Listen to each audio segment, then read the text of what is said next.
All right, everybody, today's a bit of a controversial video. I actually had to consult somebody that I know to say, how can I approach this video?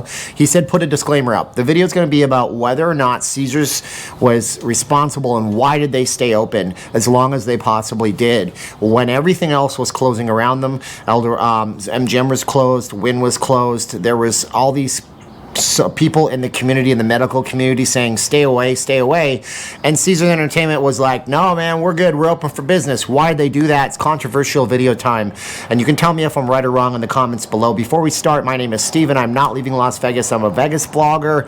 I try usually to give you the ability to make a decision on your own. I'll give you both sides. I try to stay centrist.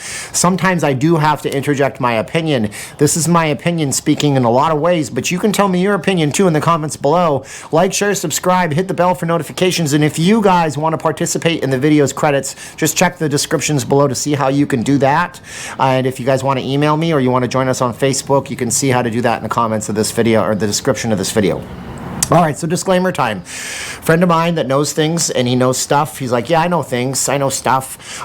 He says, what you need to do is give a disclaimer. So the disclaimer is this. I'm not a financial analyst. I'm not a stock market person. You shouldn't take anything I tell you as financial advice. This is all speculative opinion, and I have no insider information. This is just stuff that I have gleaned and ascertained on my own.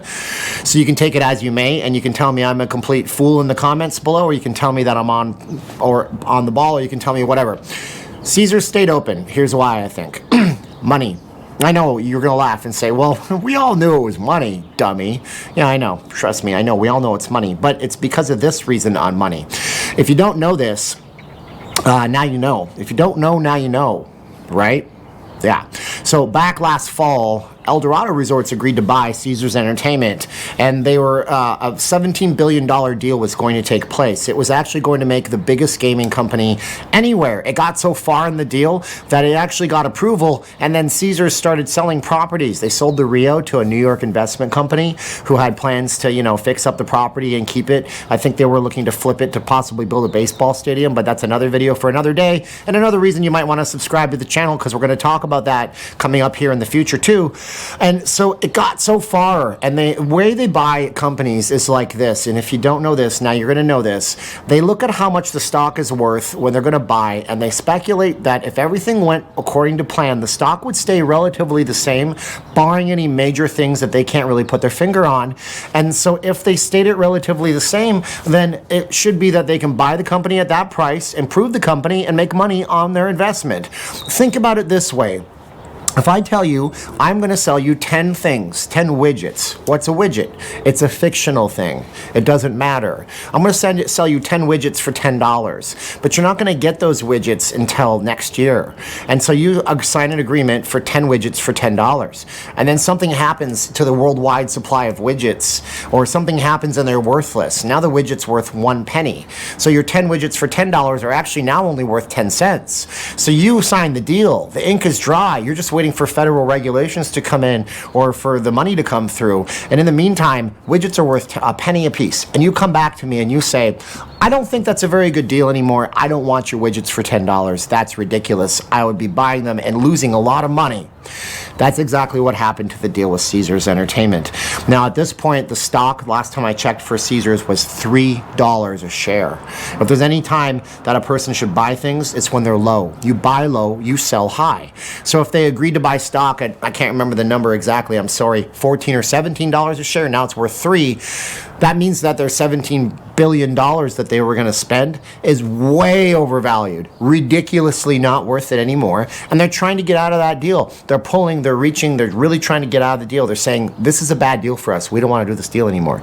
And Caesars is going, no, no, no, you got to stay in it. So Caesars stays open for 2 reasons. First reason, number 1, they can make money. They have to have money. If this deal falls through, they have to have operating capital. They know they are going to have to do some things in the resorts. They have to pay the electricity bills. They have to pay their insurance payments. They have to pay payments to companies they might owe money to. They have to keep going right now.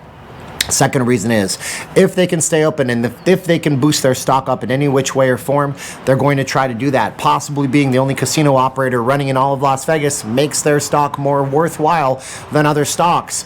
The third reason is this: if the stock drops to $3 a share, it's easy for any one individual to come in and buy the majority of stocks that are available on the open marketplace. And after the stocks come out and that deal falls through, buy even more stocks and become a majority shareholder and own the company for way less money than what Eldorado is going to buy that for.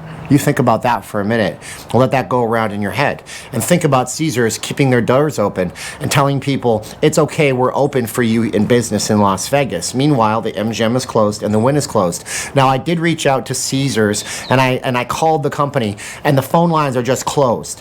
I found it quite ironic. The last company to close their doors in Las Vegas was the first company to shut down to the outside world entirely.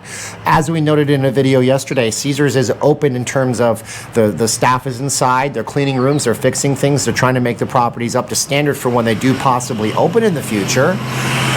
But at this point, it's really all bets are off as to what's really going to happen with the company. The future looks grim for them right now, and I would think that they should be looking to alternate media, possibly 60 Minutes, but who watches 60 Minutes? My wife and I stopped watching that years ago.